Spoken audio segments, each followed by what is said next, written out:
Hello, welcome to Freshbite Farm, and today we'll be doing seedlings.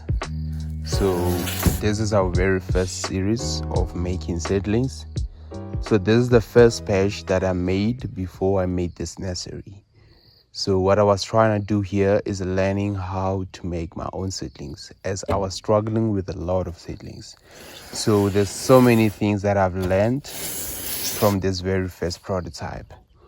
And what I've noticed is that your seedlings will always be fragile or vulnerable to any pests and insects, as I found a lot of insects in here. So what I do is that I treat it with vinegar and bicarbonate by just simply using a spray, which is best, or use any other pest controllers. But I prefer to use something easier for me to remember. And what I've noticed with the seedlings is that they have been around here for so many weeks, probably a month right now, but they're still not ready. And I still don't understand what is the problem. So what I figured and learned is that they have really long stems. I don't know if you can see right here. They have really long stems, and that is not a good thing, because they don't tend to hold well. As you can see, they're always falling. Let me just show you one with one seedlings that I can just pull out of it. So yep, I don't know what is it that I need to do, but what I figured and learned is that if they have such long, there you go, if they have such long stems, they don't tend to hold well on the soil. I don't know if you can see, they laggy, they just falling off. And probably first reason could be that their seed is at the very top, right? So it didn't have time to grow from the bottom up. And I don't know if you can see also the root system of it, it is not strong enough to even hold a cube. And the second being, I think it has to do with the grow media that I've used. So because I just use sand and some compost that I self-made. So, and whenever I try to put this in the soil, it won't hold long or hold as strong as the one that I buy from the nursery.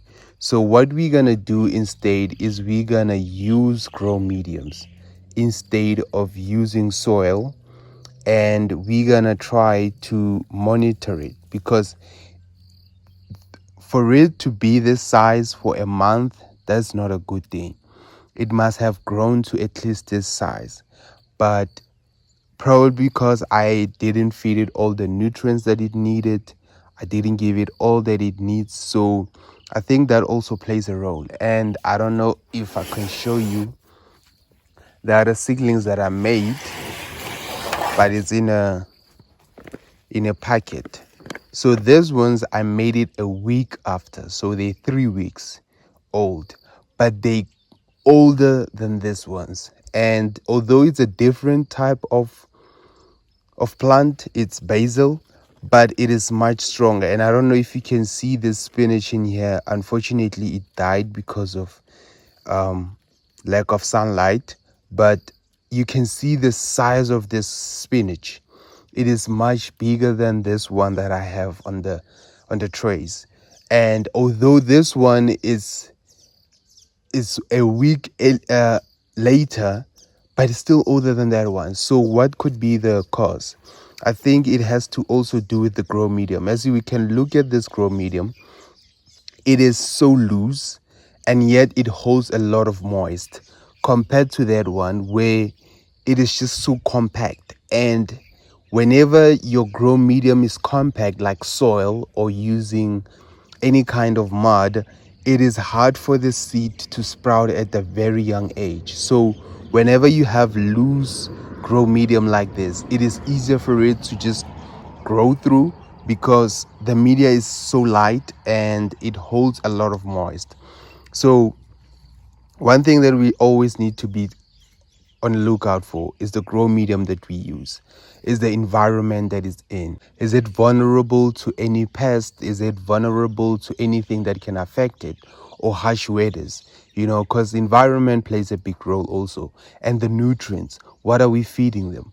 Because I've been feeding them multi-feed, and although I was feeding both of them multi-feed, but you can see that this side it performed even better because I applied multi-feed right on the grow medium instead of just watering this ones with water mixed with multi-feed. So it's quite different, and that's one of the things that I have learned.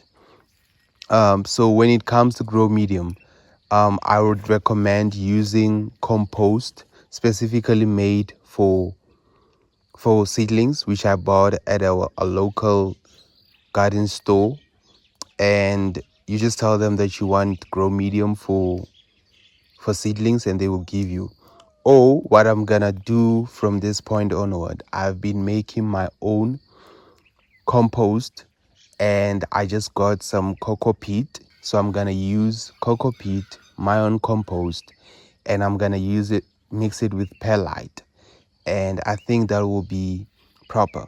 Then the rest of them will just be nutrients that I will share along the process.